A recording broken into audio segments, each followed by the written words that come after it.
The Sonder Kommando Ww developed three unique methods of ramming.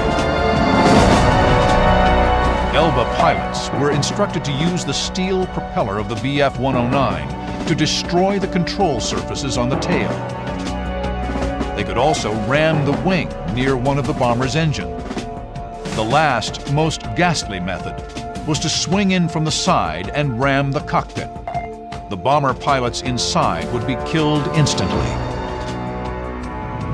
Wenn man mit 200 Kilometer Überschuss auf dem Flugzeug stürzt. When you're closing on an aircraft 150 miles per hour faster than its speed, the question is whether you're going to hit it where you want to hit it.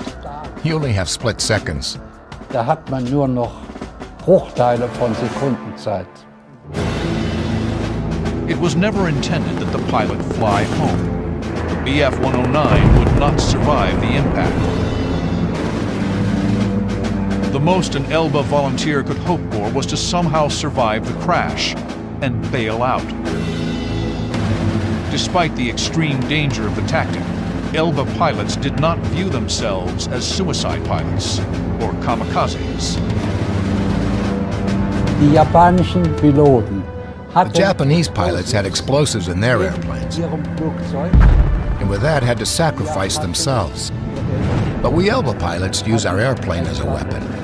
The Bf-109 and its metal propeller that served as a saw.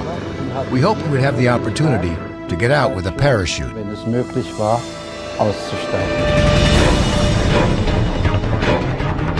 Now, Heinrich Henkel steels himself for the violent encounter, hoping it will not be the ultimate sacrifice. Ich habe bestimmt etliche Treffer in der Maschine, aber my fighter was hit repeatedly, but I wasn't hurt at all. So I could still ram the enemy's tail section with my wings.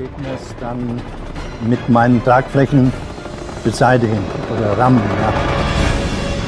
Just before impact, Henkel catches a glimpse of tail gunner Robert Perkins. Gut, saß dann.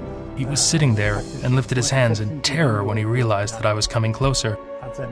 I probably would have done the same thing. Aber ich wollte das nicht ausdrücklich hier. Henkel makes a final adjustment, aiming his right wing at the vertical stabilizer.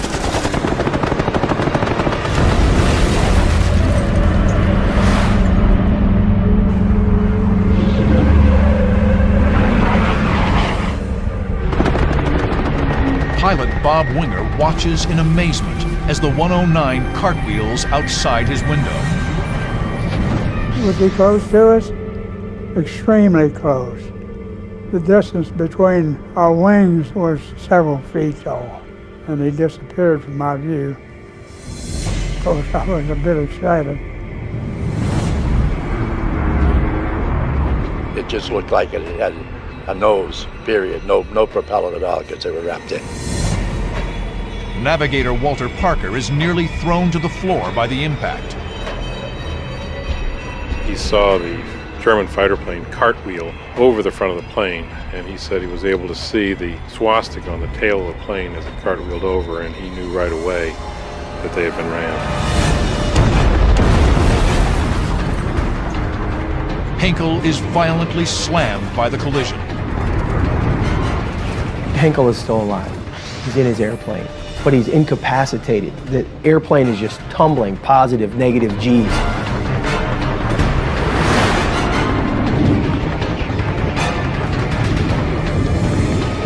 He struggles to release his seat harness and manages to throw open the canopy as the 109's wings are ripped off.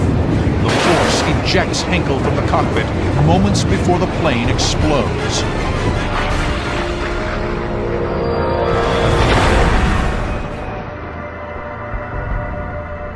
Allerdings bestand dann die Gefahr, dass der Gegner There was still the danger that the enemy fighters that protected the bombers would shoot you in your parachute. That happened in a few cases. die einzelnen Leute noch am Fallschirm abgeschossen haben. Haben sie auch zum Teil gemacht. Henkel plays dead, tumbling from 20,000 to under 4,000 feet. He pulls the ripcord on his parachute. Incredibly, he survived his ramming attack on the American. Ja, beim Aufsprung hatte ich hier. When I hit the ground, I suffered a few wounds. I was pulled through some bushes by the parachute. When you do these things for the first time, you don't know what you're doing. But I wasn't really hurt, just a few scratches. Keine Verletzung. Bis auf ein paar Hautabschnitte. But Sacktime's ordeal has just begun. As the Liberator shudders on impact, the left wing drops violently. Winger fights the controls. Nothing has prepared him to fly an aircraft that's been hit by a 6,000-pound battering ram. He has only seconds to recover, or Sacktime will be ripped apart.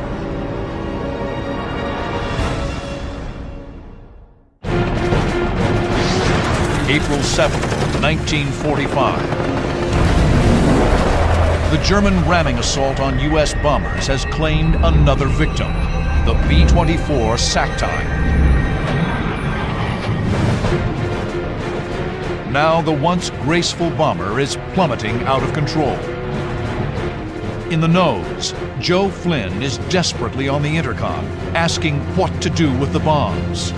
I called twice that you want me to drop the bombs, and I didn't get an answer. Bombs away. That's it. I didn't get the answer. Twice I dropped the bombs.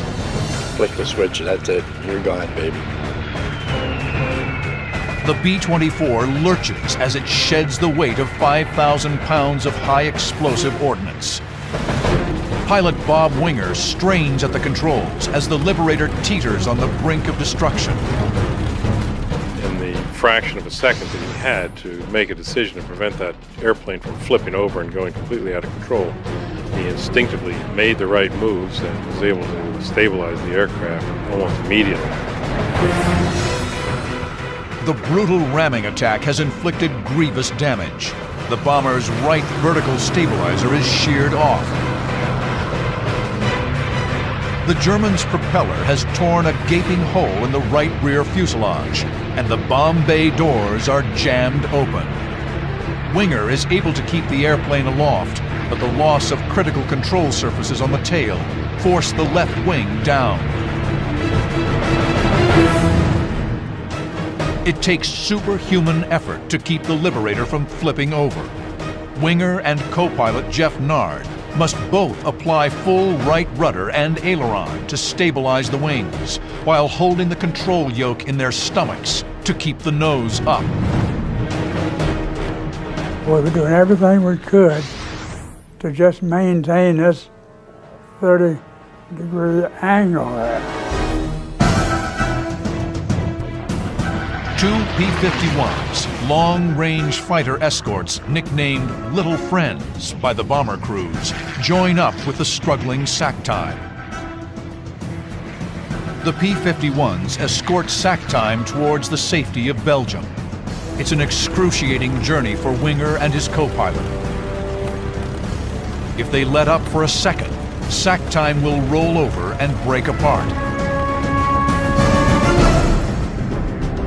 With nothing but brute strength, the men hold the 20-ton behemoth in the sky for an agonizing 45 minutes. Confident that the B-24 is safe from enemy fighters, the P-51s break off.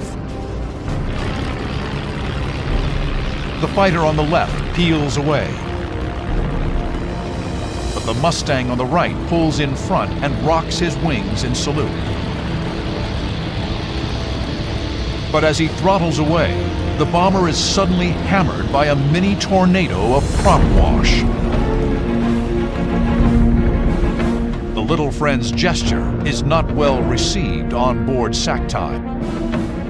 It's everything Winger and the co-pilot can do to keep the bomber airborne and to keep it flying. To have gone this far in this whole mission, in this whole catastrophe, and to be knocked out of the sky by prop wash from one of your own escort airplanes, it was almost ridiculous to try to even fathom the whole thing.